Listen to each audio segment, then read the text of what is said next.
Começamos indo para onde também tem um sol daqueles, Rio de Janeiro. Vamos falar ao vivo agora com o jornalista Fernando Molica. E aí, Molica, passaste bem o fim de semana? Não vou perguntar o que você fez no fim de semana, mas posso perguntar elegantemente se passaste bem. Passei bem o fim de semana, não fiz, assim, caminhei um pouquinho, de máscara, claro, peguei um pouquinho do sol, que estava um sol generoso aqui no Rio de Janeiro. O verão começa a chegar, né? Estamos em pleno inverno, mas o verão começa a chegar. Enfim, foi tudo bem. Vamos lá, mais uma semana, né?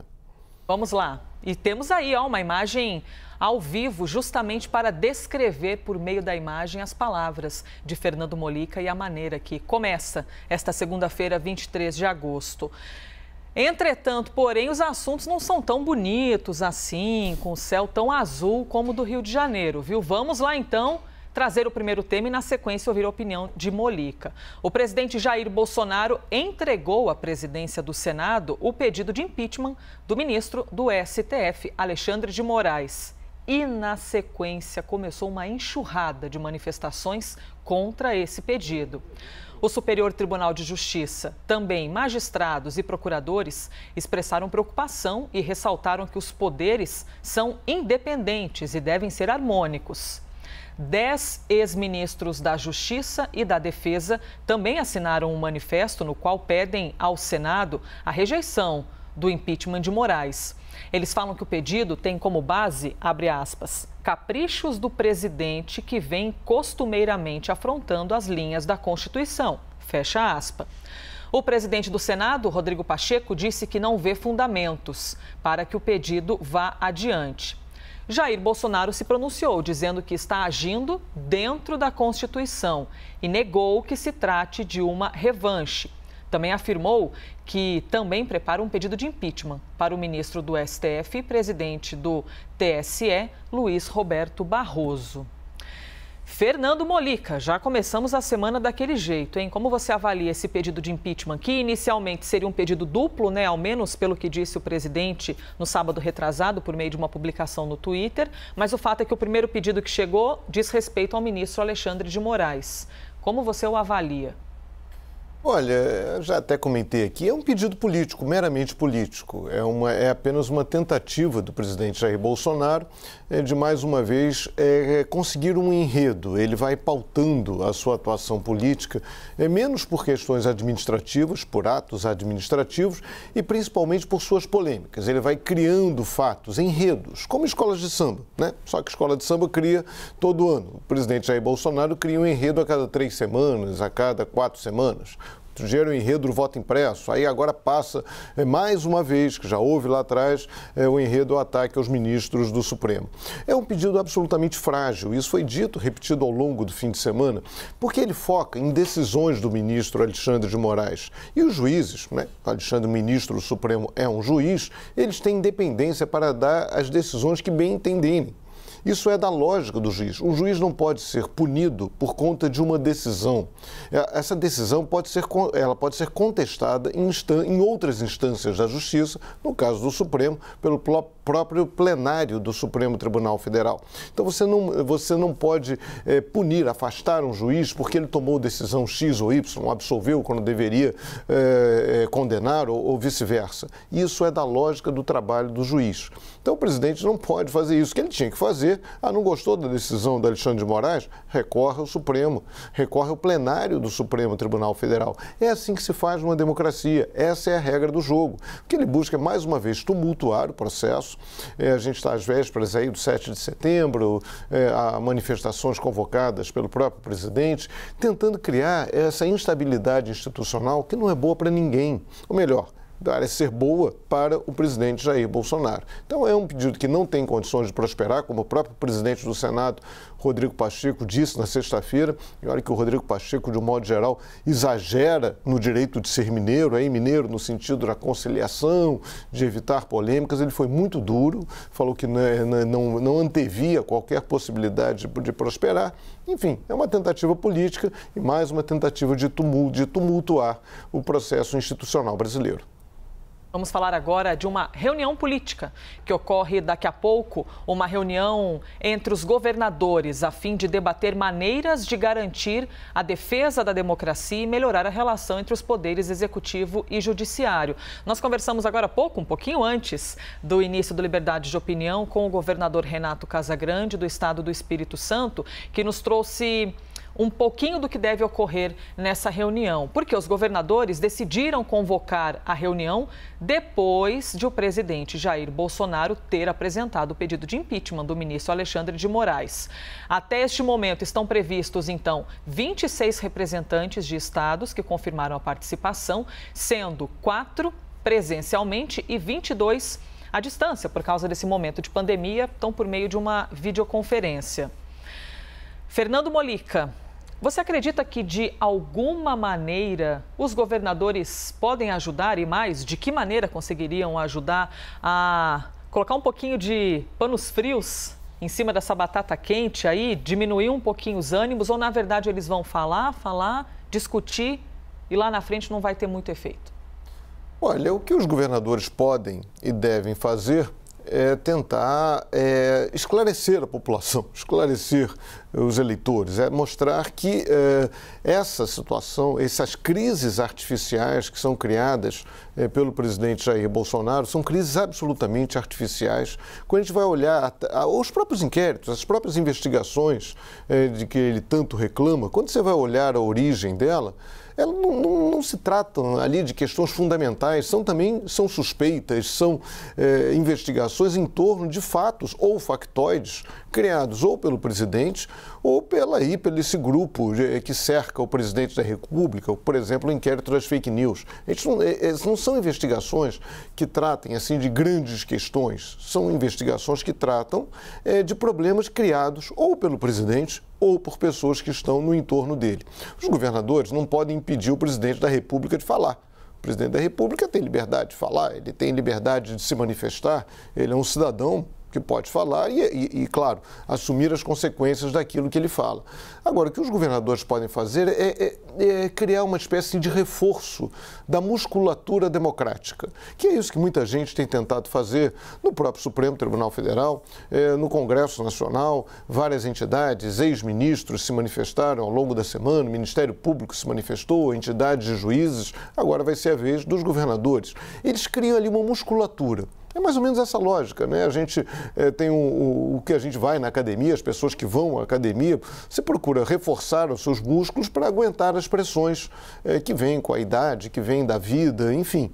É isso que eles podem fazer, é fortalecer essa musculatura democrática, fortalecer essa estrutura institucional, é mostrar que, até porque parece que a gente não tem problemas. Parece que a gente está vivendo num país que não tem uma inflação muito alta, uma inflação aí puxada por alimentos, puxada também por preço da energia, uma inflação que tem a ver com um aumento absurdo do dólar, um aumento que está muito relacionado com a instabilidade econômica e política institucional do país. Essa instabilidade que o presidente tanto provoca acaba tendo reflexos nos investimentos, há uma diminuição de investimentos, há uma insegurança maior. Temos a pandemia, que a pandemia não acabou. Temos o desemprego, né, em torno aí de 14%, e isso a gente não vê o presidente falar sobre isso. Quando ele fala, é para terceirizar as culpas. No fim da semana passada, ele chegou a jogar nas costas dos governadores a culpa pelo aumento dos combustíveis, a gasolina que já está batendo aí, já está ultrapassando R$ 7,00 em alguns estados. Então, a gente, ao invés de estar discutindo isso, a gente está discutindo as pinimbas que o presidente da República vai arrumando. E ele vai disfarçando, é como se isso não fosse importante. A discussão do voto impresso é uma discussão importante? Mas enfim, a gente está numa discussão de faltando comida, dinheiro para as pessoas comer. As pessoas não estão conseguindo comer. Para botar gasolina em carro é difícil, aí o presidente joga a culpa nos governadores. Então, assim, nesse momento é importante essa reunião dos governadores fortalecer essa musculatura democrática do país e também deixar claro as responsabilidades de cada um. Eles têm suas responsabilidades e o presidente da República tem as suas responsabilidades, que ele deveria encará-las ao invés de ficar toda hora criando problemas artificiais aí que só tumultuam a vida brasileira. Elisa. Vamos falar agora um pouco de educação, assuntos que vêm por meio do Ministério da Educação, porque Milton Ribeiro, ministro da Educação, questionou a busca por diploma universitário, já que, segundo ele, faltam empregos. A gente está aí num momento de aproximadamente 15 milhões de desempregados e o ministro emitiu uma opinião que acabou ficando um pouco sensível à maneira como essa opinião foi interpretada. O ministro falou em um encontro com gestores municipais de Nova Odessa, uma cidade do interior do estado de São Paulo. Milton Ribeiro disse que, abre aspas, que adianta você ter um diploma na parede? O menino faz inclusive o financiamento do FIES, que é um instrumento útil, mas depois ele sai, termina o curso, fica endividado e não consegue pagar porque não tem emprego. Fecha aspas. Milton Ribeiro defendeu o ensino técnico profissionalizante porque, segundo ele, o Brasil precisa de mão de obra técnica. Fernando Molica, o que você tem a dizer sobre as palavras do ministro da Educação? Compreende-se, evidentemente, que o Brasil precisa de mão de obra técnica, que os cursos técnicos são um acesso para algumas funções, né, para alguns empregos, natural. Mas são palavras que vêm do ministro da Educação. Você acredita que, de alguma maneira, acabou sendo compreendido como se estivesse desqualificando ou desestimulando uma graduação para os brasileiros? Como é que você interpretou isso? Olha, é mais uma fala preconceituosa do ministro. O que está por trás da fala do ministro da Educação? O que está por trás disso é o seguinte, educação superior é para rico, não é para pobre. E a gente viveu aí nas últimas poucas décadas, uma mudança nesse quadro. A gente viu pela primeira vez um acesso maior de pessoas pobres às universidades, de filhos de pobres às universidades. Isso incomoda muita gente. Muita gente fica incomodada com essa ideia. O Brasil é um país formado na escravidão. O Brasil foi formado com base na escravização de pessoas. Então, essa lógica de que uns pensam e outros trabalham permanece na sociedade brasileira, principalmente uma sociedade onde a pobreza tem cor. A pobreza tem cor no Brasil. Quando eu fiz a universidade, eu era um dos poucos alunos de uma universidade pública que morava num subúrbio do Rio de Janeiro, mas filho de classe média, então eram colegas ali, havia pouquíssimas pessoas pobres, praticamente não havia negros na Universidade Federal do Rio de Janeiro, quando eu cursei o meu curso, quando eu fiz o meu curso superior. Isso foi mudando e isso incomoda muita gente. Então fica aquela lógica que o filho de rico vai continuar fazendo a universidade. O filho da classe média alta vai continuar na universidade, independentemente do que diga o ministro da Educação de plantão. O que ele faz com isso é para dizer, olha, filho de pobre tem que continuar, faz o ensino médio, arruma um empreguinho. Nada contra, não estou de maneira alguma desqualificando o ensino técnico, de maneira alguma, ele é importante, ele é fundamental em todos os países do mundo, inclusive nos países desenvolvidos. Mas fica aquela ideia preconceituosa de que o filho do rico vai criar a máquina e o filho do pobre vai apertar o parafuso. Então, isso é feio, isso não cabe ao ministro da Educação. Os nossos índices de presença no curso superior, em cursos superiores ainda são muito baixos. O Brasil tem em torno, aí, nessa faixa ali ideal, fim da adolescência, início da idade adulta, em torno de 21% de jovens nas universidades. Isso é muito menos do que países como a Coreia do Sul, que chega a quase 70%, muito menos que a Argentina, muito menos que os Estados Unidos, muito menos que a Alemanha. Enfim, esse é o processo normal, é o processo de qualificação, é o processo de inclusão, é o processo da democratização da sociedade brasileira. Porque senão fica com aquela lógica, que é uma lógica muito presente em setores desse governo, que é do Paulo Guedes, quando ele reclamou que era uma festa que tinha empregada doméstica indo para a Disney. Quer dizer, ele acha, então, que empregada doméstica só pode ir para a Disney se for para tomar conta dos filhos dos patrões, é isso? Então, essa fala do ministro da Educação, mais uma fala preconceituosa. Semana passada, Davi dizia que as escolas não podem ser inclusivas, que as escolas não podem receber crianças com algum tipo de deficiência, que isso atrapalha, aspas, a vida dos alunos, aspas, muitas aspas, dos alunos normais. Como assim? A lógica da educação é inclusiva, a lógica da educação é transformadora. A lógica da educação é você mudar o país, é melhorar a vida de todos e não apenas daquela elite que sempre frequentou a universidade. Eu não conheço a família do ministro da Educação, mas eu acredito que os filhos dele, se é que ele tem filhos, talvez tenha, deve ter, que os filhos dele fizeram na universidade. E se não fizeram foi porque optaram por outros motivos, uma opção própria. Que os netos do ministro da Educação vão fazer universidade, terão todas as condições para isso. A questão não é o filho do ministro, o neto do ministro, a questão é o filho da empregada doméstica da casa do ministro, a questão é o filho do motorista do ministro, a questão é o filho do pintor que vai fazer obra na casa do ministro e na casa de tanta gente. Então, assim, ou isso muda, temos que parar com essa ideia de que filho de pobre tem que ser pobre, que filho de pobre tem que apertar parafuso e filho de rico, sim, vai pensar, vai continuar rico e filho de pobre continua pobre.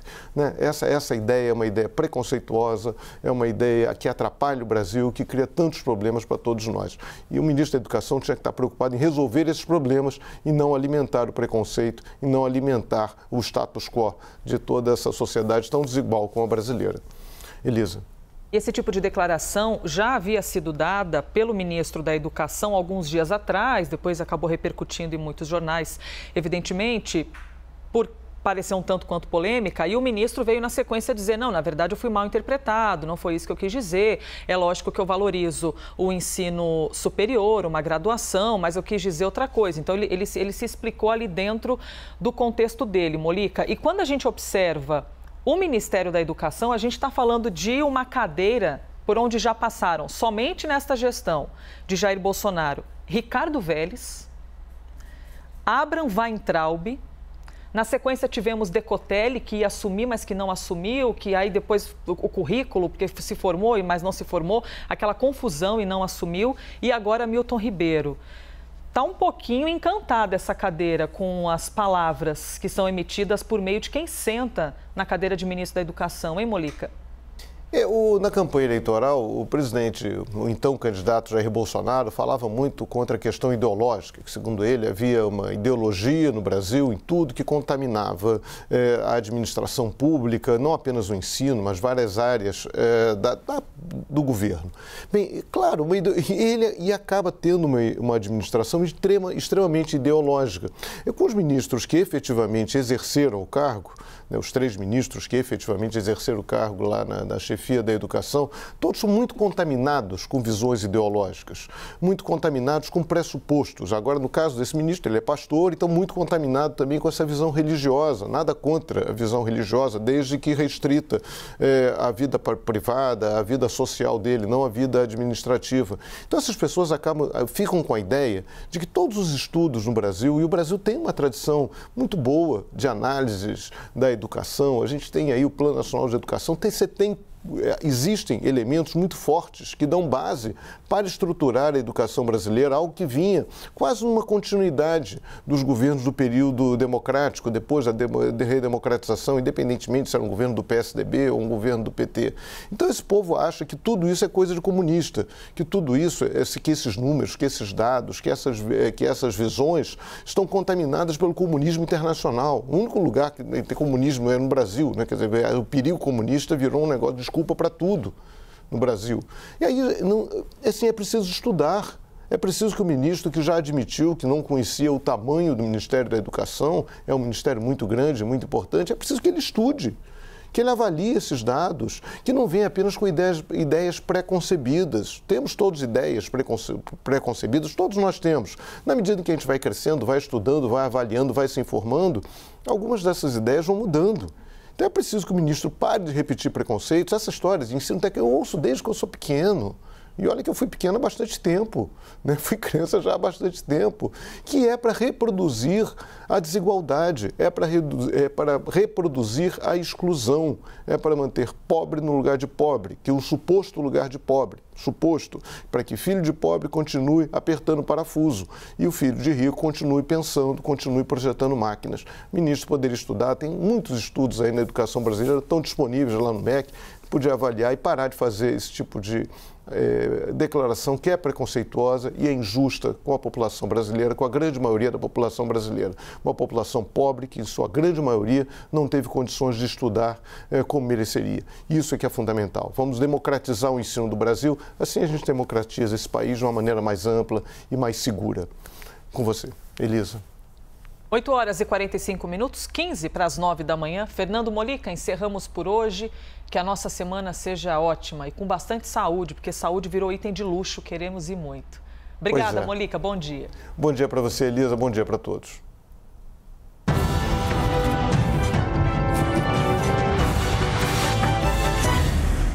Eu lembro, como sempre, para você que nos acompanha, que as opiniões emitidas pelos comentaristas do quadro não refletem necessariamente a posição da CNN.